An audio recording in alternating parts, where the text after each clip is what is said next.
दोस्तों, प्राचीन भारत के मंदिरों और मॉन्यूमेंट्स के आर्किटेक्चर में कई सारे ऐसे रहस्य छिपे हुए हमें मिलते हैं जो आज के आधुनिक युग में भी समझ पाना हमारे लिए मुश्किल है। आज हम ऐसे ही एक मॉन्यूमेंट की बात करेंगे जो सोमनाथ मंदिर में स्थित है, जिसे बाण स्तंभ कहते हैं। इस स्तंभ की एक ऐसी खासियत है जो हमें ये दर्शाता है कि प्राचीन भारत में हमारे पूर्वज हमारी आम धारणा से कई गुना ज्यादा आधुनिक हुआ करते थे। वीडियो के आखिर तक हमारे साथ बने रहिए, क्योंकि इस वीडियो के आखिर में हम इस पिलर के बारे में वो समझने की कोशिश करेंगे जो आज तक एक बड़ा रहस्य बना हुआ है। अगर हमारे चैनल का कंटेंट आपको अच्छा लगता है पर अभी तक आपने चैनल को सब्सक्राइब नहीं किया हो तो तुरंत सब्सक्राइब बटन पर क्लिक कर दीजिए और बेल आइकन को भी दबा दीजिए ताकि आप हमारा कोई भी वीडियो मिस ना करें। तो चलिए शुरू करते हैं। आप सभी का स्वागत है इंडियन ट्रेजरी ऑफ विजडम में, और आज हम सीधे चलेंगे स्क्रिप्चर्स के सेगमेंट में और पता लगाएंगे कि स्क्रिप्चर्स में क्या छिपा हुआ है। तो दोस्तों, आज के गुजरात में स्थित सोमनाथ मंदिर के दक्षिण छोर पर बने हुए इस प्राचीन बाण स्तंभ के बारे में जानने से पहले सोमनाथ मंदिर के बारे में आपको कुछ जानना जरूरी है। ये मंदिर प्राचीन भारत के सबसे पुराने मंदिरों में से एक है और इस मंदिर को लगभग इतिहास में 17 बार दहशतगर्दों द्वारा लूटा गया, तोड़ा गया और फिर से श्रद्धालुओं द्वारा बनवाया गया। और आज जो मंदिर स्थित है यहाँ, उसे भारत के आजादी के बाद बनाया गया था, चालुक्यन स्टाइल में मॉडर्न कंस्ट्रक्शन द्वारा। पर इस प्रीमाइसिस में स्थित इस बाण स्तंभ की बात कुछ और ही है।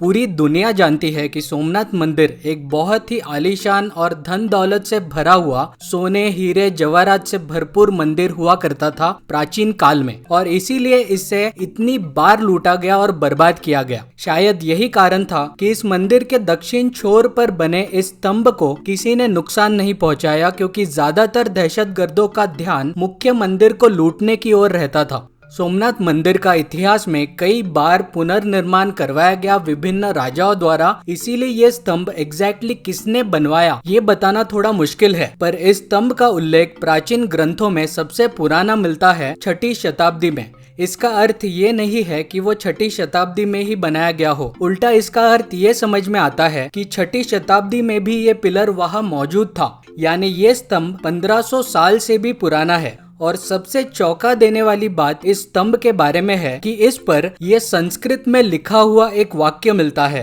असमुद्रांत दक्षिण ध्रुव पर्यंत अबाधित ज्योतिर्मार्ग, जिसका सीधा सीधा ट्रांसलेशन ये होता है कि समुद्र के इस अंत से दक्षिण ध्रुव तक बिना किसी बाधा का बना हुआ एक ज्योतिर्मार्ग है।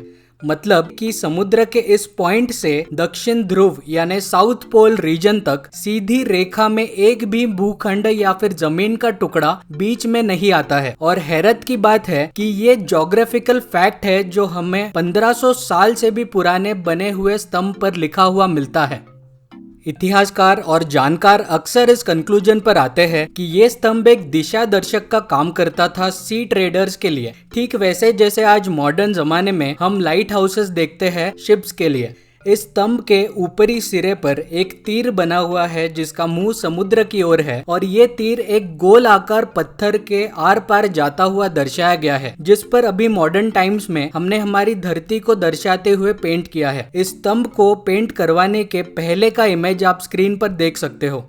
हमने इससे पहले भी कई वीडियोस के जरिए आप लोगों को ये बताया है कि प्राचीन भारत में समुद्री मार्गों के जरिए बड़े बड़े जहाजों में ट्रैवल करना ये बहुत आम बात थी, और पूरी दुनिया भर में भारत बाकी सिविलाइजेशंस के साथ सी रूट्स द्वारा व्यापार किया करते थे। और सोमनाथ मंदिर प्राचीन काल से ही एक पिलग्रिमेज साइट हुआ करता था, और एक त्रिवेणी संगम भी था ये, यानी कपिला, हिरन और सरस्वती जैसे प्राचीन नदियों का एक संगम भी होता था यहाँ। तो इस मंदिर पर समुद्री जहाजों के लिए एक ऐसा स्तंभ होना कोई अचंभे की बात नहीं है। पर इस स्तंभ पर यह बात लिखा हुआ मिलना कि ये धरती के इस पर्टिकुलर लॉन्गिट्यूड में स्थित नॉर्थ और साउथ लैंडमास को जोड़ने वाला पॉइंट है, ये बहुत सारे खुलासे करता है प्राचीन भारतीय ज्ञान के बारे में। पहली बात तो ये कि भारतीयों को पता था कि पृथ्वी गोल है। ये गोलाकार पत्थर जिसके आर पार ये तीर जा रही है, इस बात को दर्शाता है। हम सभी अच्छे से ये जानते हैं कि धरती गोल है। ये हमारे वेस्टर्न दुनिया के सो कॉल्ड मॉडर्न लोग अभी रिसेंटली कुछ शताब्दी पहले स्वीकार भी नहीं किया करते थे। इस संस्कृत वाक्य में दक्षिण ध्रुव का उल्लेख मिलना ये दर्शाता है कि हमारे पूर्वजों को उत्तर और दक्षिण ध्रुव यानी नॉर्थ और साउथ पोल के बारे में भी बहुत अच्छे से पता था। इस संस्कृत वाक्य से एक और बात समझ में आता है कि हमारे पूर्वज नक्शे बनाने में भी काफी एडवांस होते होंगे और समुद्र में ट्रैवल करते हुए नेविगेशन में भी एक्सपर्ट होते होंगे। प्राचीन काल में सोमनाथ मंदिर के निर्माण काल में साउथ पोल तक बिना किसी रोक टोक सीधे रास्ते पानी के मार्ग से पहुंचा जा सकता है। ये जानकारी हम भारतीयों को तो थी ही, पर उस मार्ग में कोई भी भूखंड बीच में नहीं आता है, ये जानकारी भी उनके पास रहना सही में अचंभित करने वाली बात है। आज मॉडर्न टाइम्स में हम गूगल अर्थ और सैटेलाइट इमेजेस जरिए देख सकते हैं कि ये बात कितनी सच है। तो प्रश्न ये उठता है कि ये उनको कैसे पता चला होगा? क्या टेक्नोलॉजी उनके पास होती होगी उस समय पृथ्वी के साउथ पोल से स्ट्रेट लाइन लॉन्गिट्यूड में ये मेजर करने के लिए? आज जैसे ड्रोन्स और सैटेलाइट्स होते हैं दूर से हाई डेफिनेशन इमेजेस लेने के लिए, क्या उनके पास भी कोई प्राचीन टेक्नोलॉजी हुआ करती होगी? ये प्रश्न भी बाकी प्रश्नों जैसे ही है जिसका जवाब किसी के पास नहीं है आज। जैसे कैसे प्राचीन काल में स्टार्स के कॉन्स्टलेशंस और फॉर्मेशन समझ आते थे हमारे पूर्वजों को बिना टेलीस्कोप के, कैसे उनको नवग्रहों के बारे में नॉलेज था, कैसे ब्रह्मगुप्त और आर्यभट्ट जैसे स्कॉलर्स ने अर्थ और मून के डायमीटर्स निकाले थे, सन से अर्थ का डिस्टेंस निकाला था, मून से अर्थ का डिस्टेंस इत्यादि खोज निकाला था बिना किसी मॉडर्न इक्विपमेंट्स के। ये सब आज भी बड़े रहस्य है। तो दोस्तों, coming back to the topic, Somnath मंदिर पर स्थित इस स्तंभ के बारे में सिर्फ इतनी ही बात नहीं है जो चौंका देने वाली है। इस संस्कृत वाक्य में एक शब्द है जो हमें बड़ी हैरानी में डाल देता है। वो शब्द है ज्योतिर्मार्ग।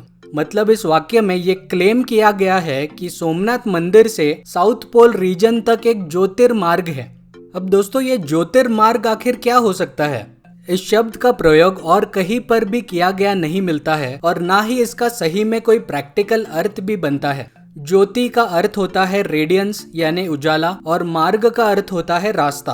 तो जैसे ज्योतिर्लिंग का अर्थ होता है एक पिलर जो चमक रहा है या उजालित है, क्या हम उसी तरीके से ज्योतिर्मार्ग का ये मतलब निकाल सकते हैं कि एक ऐसा रास्ता है जो बांस स्तंभ के पॉइंट से साउथ पोल तक चमक रहा हो? इस शब्द को ऐसे लिटरली हम ट्रांसलेट करेंगे तो इसका कोई भी रीजनेबल प्रैक्टिकल अर्थ नहीं बन रहा है, क्योंकि पानी में कोई मार्ग जो चमक रहा है वो भी इतने लंबे डिस्टेंस के लिए ये कुछ समझ नहीं आता। इस शब्द का कोई दार्शनिक अर्थ भी हो सकता है। साइंटिफिकली देखा जाए तो ये लाइन जिसको ज्योतिर्मार्ग कहा गया है ये मेजरमेंट करने के तरीके को भी दर्शा सकता है। जैसे आज लॉन्ग डिस्टेंसेस स्ट्रेट लाइन में कैलकुलेट करने के लिए लेजर का इस्तेमाल किया जाता है, जो ज्योति यानी एक प्रकार का रे यानी एक प्रकार का लाइट ही है।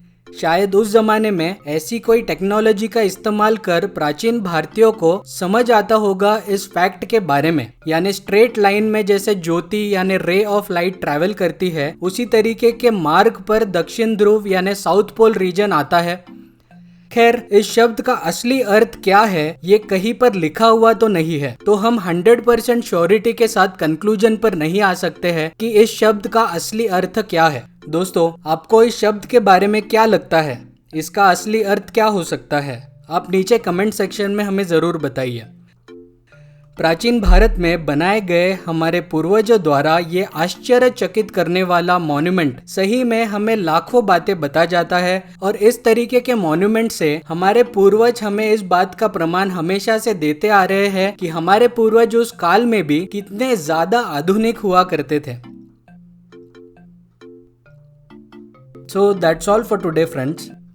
दोस्तों, अगर आप इस चैनल के कंटेंट को पसंद करते हो और वीडियो टॉपिक्स के रिसर्च में मदद करना चाहते हो तो इस चैनल को फाइनेंशियली सपोर्ट करने के बारे में जरूर सोचें। वन टाइम कंट्रीब्यूट करने के लिए आप हमें गूगल पे कर सकते हो इस नंबर पे, और ये हमारा UPI ID है ITW@IDBI, जहां आप किसी भी मनी ट्रांसफरिंग ऐप से ट्रांसफर कर सकते हो। आप हमें हमारे बाकी सोशल मीडिया प्लेटफॉर्म्स जैसे फेसबुक और इंस्टाग्राम पर भी फॉलो कर सकते हो। जल्दी से कमेंट सेक्शन में जाकर हमें बताइए ये वीडियो आपको कैसा लगा। वीडियो को लाइक कर दें और ज़्यादा से ज़्यादा शेयर करें, और चैनल को अभी तक आपने सब्सक्राइब नहीं किया हो तो कर दीजिए और बेल आइकन को भी दबा दीजिए ताकि आपको रेगुलर अपडेट्स मिलते रहे। थैंक यू दोस्तों फॉर वॉचिंग, एंड जल्दी मिलते हैं अगले वीडियो में।